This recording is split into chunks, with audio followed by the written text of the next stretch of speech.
കേരളത്തിൽ മൊത്തത്തിൽ LDF-ന് എന്താണോ അവസ്ഥ അതാണ് കരുനാഗപ്പള്ളിയിൽ CR മഹേഷിൻ്റെ അവസ്ഥ. കാരണം CR മഹേഷ് വളരെ മുമ്പ് തന്നെ പ്രവർത്തനങ്ങൾ ആരംഭിച്ചു. ബഹുദൂരം മുമ്പിലാണ്.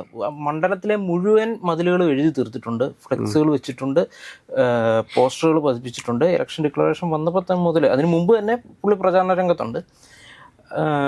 ശരിക്കും പറഞ്ഞു കഴിഞ്ഞാൽ കരുനാഗപ്പള്ളിക്ക് ഒരു പ്രത്യേകത ഉള്ളതെന്ന് വെച്ച് കഴിഞ്ഞാൽ കരുനാഗപ്പള്ളി ഒരു ഇടതുപക്ഷം മണ്ണാണ്. ശരിക്കും ഒരു ഇടതുപക്ഷം മണ്ണാണ്.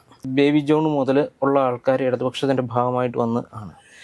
2016 തെരഞ്ഞെടുപ്പിൽ തോറ്റുപോയ ഒരാളാണ് CR മഹേഷ്. അവിടെ നിന്നാണ് വൻ ഭൂരിപക്ഷത്തിൽ 2021 ജയിച്ചു കയറുന്നത്. അത് ഒരു ഇടതുപക്ഷ തരംഗം നീക്കുന്ന സമയത്ത് ഇപ്പോൾ ചോദിച്ച ഈ തൊടിയൂർ രാമേന്ദ്രൻ്റെ പേരുമായിട്ട് ബന്ധപ്പെട്ടും കൂടി പറയുമ്പോൾ CR-നെ 2016 തോപ്പിക്കാനായിട്ട് കാരണക്കാരനായത് ഈ തൊടിയൂരാണെന്നുള്ള രീതിയിലൊരു സംസാരം കേൾക്കുന്നുണ്ട്. അതുകൊണ്ടാണ് പുള്ളി പോകുന്നു എന്ന് പറഞ്ഞിട്ട് ആരും മൈൻഡ് ചെയ്യാതൊക്കെ ഇരുന്നതെന്നാണ് എനിക്ക് തോന്നുന്നത്.